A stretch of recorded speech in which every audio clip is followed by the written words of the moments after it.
Look at the question number 1.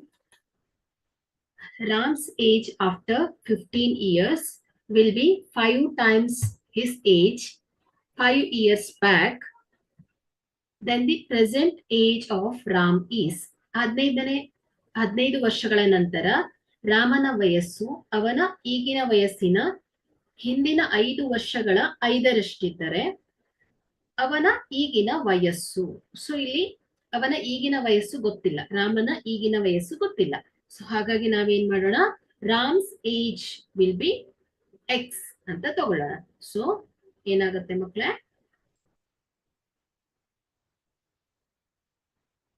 ರಾಮನ age, RAMs age ಅನ್ನು ನಾವೇನ್ ಮಾಡೋಣ ಮಕ್ಕಳೇ, ಎಕ್ಸ್ ಅಂತ ತಗೊಳ್ಳೋಣ.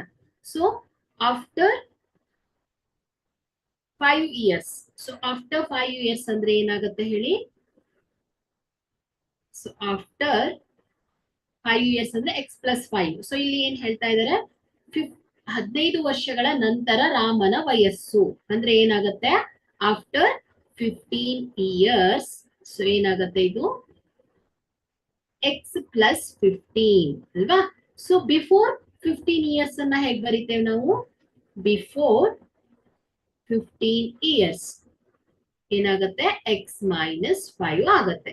ಸೊ ಇಷ್ಟು ಕೊಟ್ಟಿರುವ ಸ್ಟೇಟ್ಮೆಂಟ್ ಅಲ್ಲಿ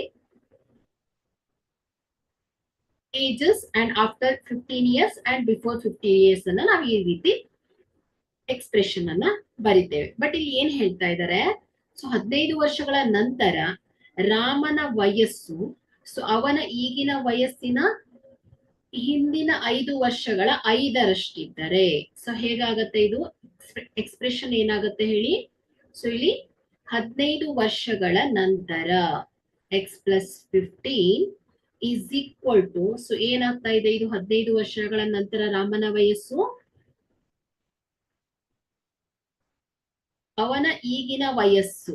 ಸೊ ಈಗಿನ ವಯಸ್ಸಿನ 5 ವರ್ಷಗಳ ಹಿಂದೆ 5ರಷ್ಟಕ್ಕೆ ಸಮನಾಗತ್ತೆ. ಹಾಗಾದ್ರೆ ಇಲ್ಲಿ ಈಕ್ವೇಶನ್ ಹೇಗ್ ಬರುತ್ತೆ ಮಕ್ಕಳೇ, x plus 15 is equal to 5 times x minus 5 ಬರುತ್ತೆ.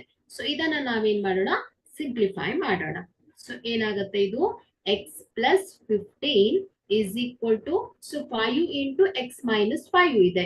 So 5 into x minus 5, 5s are 25 ಆಗುತ್ತೆ, plus minus minus 25 ಆಗುತ್ತೆ ಮಕ್ಕಳೇ.